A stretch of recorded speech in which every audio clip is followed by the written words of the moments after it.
এই সেই আমাদের পুরনো খেয়াঘাট। ছোটবেলায় এই ঘাটে কতই না গোসল করতাম, পানি কত সুন্দর ভরা ছিল। বাট এখন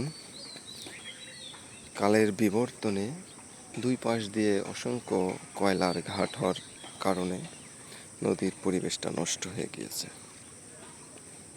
ঘাট আর সেই আগের মতন নেই, যেখানে গোসল করার পরিবেশটা আসলে নেই বললেই চলে।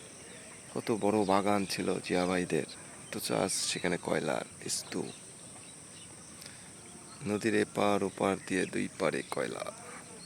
এই নদী এক সময় আমরা প্রতিদিন 3 বার 4 বার করে গোসল করার সময় সাঁতরিয়ে পার হতাম। কত চিংড়ি মাছ ধরে ধরে খেয়েছি, কাঁচা চিংড়ি।